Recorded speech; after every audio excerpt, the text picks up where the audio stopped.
So, do you get a phone call from Quentin? Does he text you? Does he call your mom? How does it go down? Well, I just auditioned like everybody else. I got a call from my agents letting me know there was a movie available, and I got sent some sides, and I did a self-tape in my bedroom with my dad, and then I got a call back, and I went and did the call back, and then I got a call that I got the part. So I just kind of went through the process like everybody else, and maybe at the end I got an extra tight hug and a wink from Quentin, but I went through it like everyone else. It was really important to Quentin and I that we did it that way, and I don't know, I was so excited. It was a huge honor. Why is Hollywood so into telling stories about Hollywood? Because everyone who works in Hollywood is hugely self-involved. I don't know. I mean, does that sound right to you? Yeah. Favorite Quentin Tarantino movie? Pulp Fiction. Why is that? I wonder. So, Stranger Things. Yeah. Everyone is loving Robin so much. Did you expect that fandom?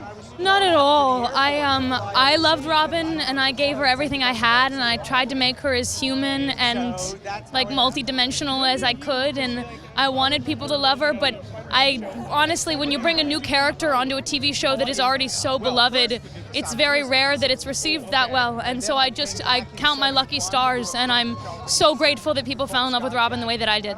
Did you know, when did you realize she was going to be falling for a girl and not a boy?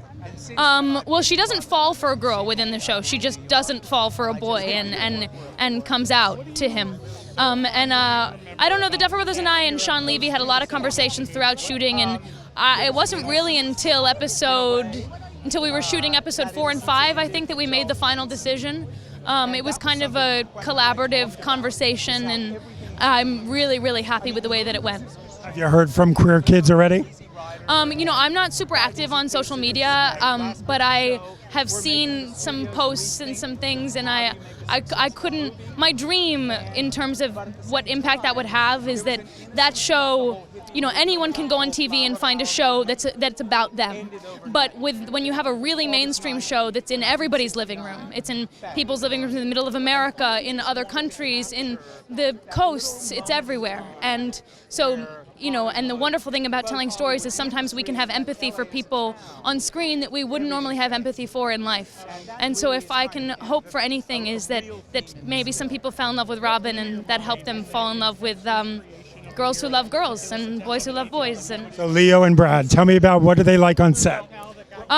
Well, I just worked with them both very briefly. I'm only in a couple minutes of the movie, but it did take a while to shoot. And Leo, I really got to see work. And the amazing thing about him is he is as generous on camera as he is off camera, and energy just pours out of his eyes and his fingertips and his voice and his guts, and he's.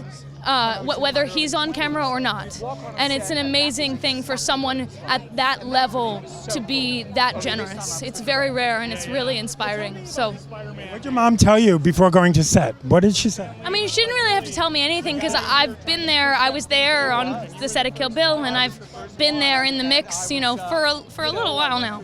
And so everything she could have told me before this, I'd already heard. So, yeah. Me too. That's my favorite. Me too.